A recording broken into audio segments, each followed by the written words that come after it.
भगत सिंह की मां ने भगत सिंह को पूछा आपको शादी, तो उन्होंने भगत सिंह ने कहा था मेरी दुल्हन बनने का हक सिर्फ मौत को है, मेरी दुल्हन बनने का, मेरी पत्नी बनने का हक सिर्फ मौत को है, मौत को पत्नी बनाया था, ऐसे भगत सिंह है। तब जाके हम भगत सिंह को याद करते हैं, है ना।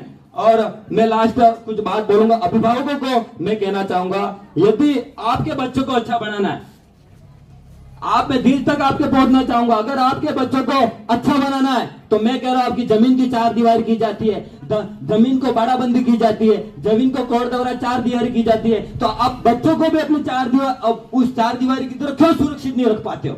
यहाँ 5.5 घंटे बच्चा हमारे पास रहता है, उसके बाद आपके पास चला जाता है। मेरा ये निजी मानना है कि 11 साल की उम्र तक, कक्षा 6 में बच्चा प्रवेश करता है, उसके बाद से लेकर 20 साल की उम्र तक आप उसके पीछे रहे, गलती करी तो सजा दो। मैं आखिरी में बोलना चाहूंगा कि बदमाशी करे तो लेमड़ा में लाकड़ा को 4 दिन शॉट मारो, इन्हें 4 दिन शॉट मारो, इन्हें याद रखेगा, ये शुरू याद रखेगा, महीनों फिर गलती नहीं करेगा।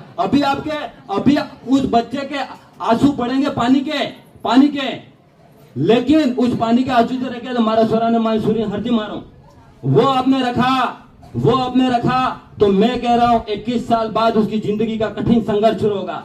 21 साल की उम्र में आपके खून के आंसू पड़ेंगे। एक पिता अपनी लड़की की शादी करवाता है, एक बार नहीं सोचता, 1000 बार सोचता है।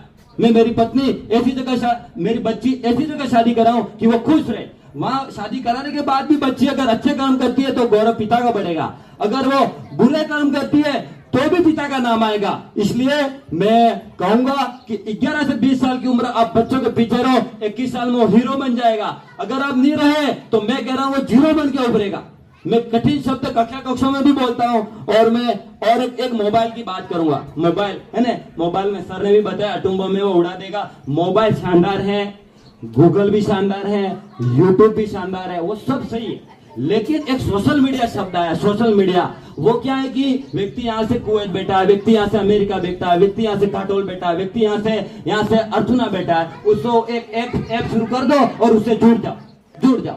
तो ये बड़े बड़े राजनीतिकों को, बड़े बड़े उद्योगपतियों को, उनके जिनकी उम्र 25 या 30 बरस के बाद होगी है, लेकिन 14 से 18 साल के बच्चे के लिए इंटरनेट जरूरी है, कोई ऐप लोग पढ़ाई के लिए कोई जरूरी है, लेकिन सोशल मीडिया जरूरी है। मैंने बच्चों के पास जाके बैठता हूँ, मेरा दुख है, मैं ग्रामीण को कहना चाहूंगा, दुख है कि विद्यालय के, ये यहाँ की प्रॉब्लम नहीं है, पूरे भारतवर्ष की प्रॉब्लम है। यहाँ तक कि अमेरिका ने कानून बना दिया कि 14 वर्ष तक सोशल मीडिया बैन है। मैंने पत्रिका में पढ़ा, कनाडा में भी एक युवा ने एप्लीकेशन दायर की, सोशल मीडिया के इंस्टाग्राम फेसबुक के खिलाफ मुकदमा दायर किया। अगर बच्चों को पढ़ाया, इन्हीं बच्चों में से कोई बच्चा इसका दुरुपयोग सोचेगा, संसद भवन में जाएगा, बात करेगा, तो शिक्षा मंत्री को उसके अनुरूप कानून बनाने की आवश्यकता पड़ेगी, वो कानून बनेगा। तो मेरी इच्छा है कि जल्दी से जल्दी भारत में कोई सांसद बोले और सोशल मीडिया पे कानून बने। तो मैं ये कह रहा हूं कि इसमें मोबाइल है। विद्यालय के बच्चों की बात करूं, ये सर्वत्र प्रॉब्लम है, यहाँ के बच्चों की नहीं, सभी जगह की प्रॉब्लम है। लेकिन दुखद ये है, 8वीं से लगा के 12वीं तक के बच्चों को मैंने पूछा 5 जाके, बेटा इसमें इंस्टाग्राम कौन कौन चलाते हैं, तो लगभग 70% बच्चे इंस्टाग्राम चलाते हैं। मैं कह रहा हूं अगर मोबाइल चल रहा है, अगर मैं गलत रास्ते पे चलूं, जीरो है, कोई नहीं पढ़ रहे हो। मैं दिखावार करता हूँ, 8वीं कक्षा में आ गया बच्चा, 9वीं कक्षा में आ गया, सब बच्चे एक जैसे नहीं रखते, किसी को पुस्तक पढ़ने नहीं आई, तो पहली से लगा के 8वीं तक की पढ़ाई जीरो है। कपड़े पहन के आए, माता पिता ने दिया, रोटी दी, पुस्तक पढ़ने नहीं आ रही। हमारी ओर से, सर की ओर से प्रयास हो रहा है। 6ठी से लगा के 10वीं तक मेरा प्रयास है, उसमें 8वीं तक को मेरे 13 बच्चे ऐसे थे पुस्तक पढ़ने नहीं आती 30 में, तो मैंने 13 में से लगभग 11 को सिखा दी। 2 बच्चे नहीं आते, इसलिए कम से कम निरक्षर तो नहीं रहे। उसके अलावा भी हम प्रयास कर रहे हैं, तो ये दुखद विषय आपको ध्यान देना होगा। जब नियम बने, कानून बने, तब बने। बच्चे के पास में, बेटी के पास में मोबाइल नहीं होना चाहिए। मोबाइल है तो यहाँ से बेटा उदयपुर का व्यक्ति से जुड़ जाएगा कोई व्यक्ति, और मोबाइल चलाएगा, सोशल मीडिया चलाएगा, तो वो दूसरे गलत रास्तों की ओर जाएगा, जिस रास्तों को आज उसकी जरूरत नहीं है।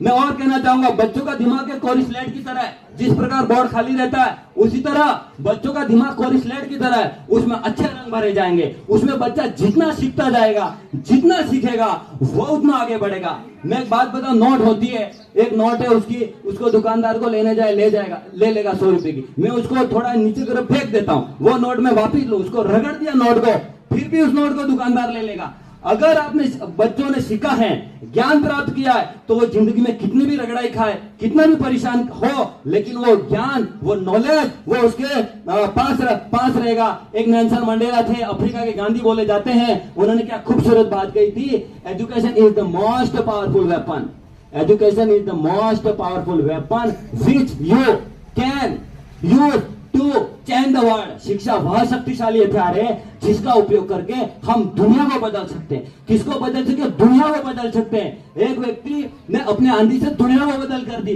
गांधी जी ने पूरे भारत को देश के लिए चलने के लिए मजबूत कर दिया।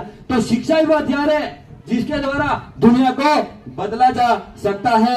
और ईमानदार से कहूंगा, अगर बच्चे पढ़े, आप उनके पीछे रहे, तो मैं कहूंगा मां सरस्वती एक रत्ती भर का रण अपने पास भी रखती है। मां सरस्वती जो जितना पढ़ा है, जितनी बुद्धि उपयोग करी है, जितना अध्ययन किया है, वो मां सरस्वती उसको देगी, जरूर देगी। रत्ती भर का भी रण नहीं रखेगी। अंत में मैं ग्रामीणों से कहना चाहूंगा, आप इस प्रतिस्पर्धा कंपटीशन बड़े भाई भी मेरे खड़े हैं, कंपटीशन के बारे में एक लाइन बोलूंगा, अंतिम बात खत्म करूंगा कि दो भाइयों की लड़ाई होती है जमीन के लिए, खून गिरता है तो एक भाई थोड़ी जमीन के माफ कर देता है, कोई दिक्कत नहीं। लेकिन दो भाई प्रतिस्पर्धा की परीक्षा दे रहे हैं, एक भाई पटवारी की नौकरी कर रहा है, दूसरा भाई नहीं कर रहा, वो दोनों शिक्षक भर्ती की परीक्षा दे रहे हैं। लेकिन पटवारी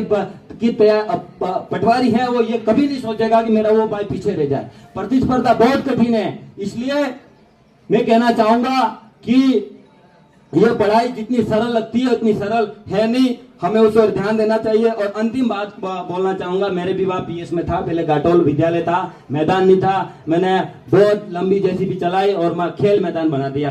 देखो, अब प्रयास करेंगे तो सब कुछ संभव है, सब कुछ संभव है। 5 ग्रामीण मिल जाओ, कई जंगल की जमीन है, 5 ग्रामीण मिल जाओ, 10 ग्रामीण मिल जाओ, एक पहाड़ी है, एक पहाड़ी में बटको आल दो तो सरोवर मैदान थी जा कि नहीं थी जा, सब भाई हो सकता, प्रयास करो तो हो सकता, अपन को छोड़ना पड़ेगा। नहीं तो दुखद है, अभी खेलकूद प्रतियोगिता हो रही है और विद्यालय का मैदान नहीं, हम बच्चे को कहां प्रैक्टिस करवाए।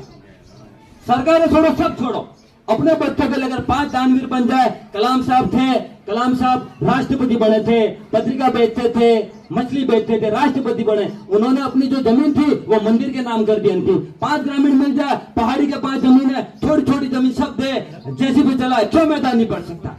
बन सकता है। हमको दिल से प्रयास करना पड़ेगा। और मैं अंत में तमाम, मैं देख रहा हूं 26 जनवरी पे था, इतने ग्रामीण नहीं थे, तो मैं दिल से कह रहा हूं कि इस 78वें स्वतंत्रता दिवस के अवसर पर आप यहाँ आए और विद्यालय का गौरव बढ़ाया। उसके लिए मैं दिल की गहराइयों से विद्यालय परिवार की ओर से, संस्था प्रधान महोदय की ओर से, सभी की ओर से हार्दिक धन्यवाद देना चाहूंगा। अंत में कहूंगा, सफर में धूप तो होगी, सफर है, रास्ते पे चल रहे, अंतिम पंक्तियां बोलूंगा, सफर में धूप तो होगी, धूप लग रही है अभी, सफर में धूप तो होगी, सफर में बरसात भी होगी, सफर में ठंड भी लगेगी। जो चल सको तो चलो, सभी है भीड़ में, तुम भी निकल सको तो चलो, सभी है भीड़ में, तुम भी निकल सको तो चलो। किसी के वास्ते राहें कहां बदलती है, किसी के वास्ते, किसी के मदद करने से, किसी के हाथ बढ़ाने से कहां राहें बदलती है। एक बात और जोड़ रहा हूं, बेटा आपके दादाजी नहीं पढ़े, आपके पिताजी नहीं पढ़े, आपको पढ़ना होगा, आपको पढ़ना हो। किसी के वास्ते राहें कहां बदल सकती है, तुम अपने आप को बदल सको तो चलो। धन्यवाद, प्रिंसिपल सर को धन्यवाद दूंगा क्योंकि कार्यक्रम बड़ा था, उन्होंने मेरे को समय दिया, बच्चों के दिल तक, ग्रामीणों के दिल तक पहुंचने का प्रयास किया। शुक्रिया।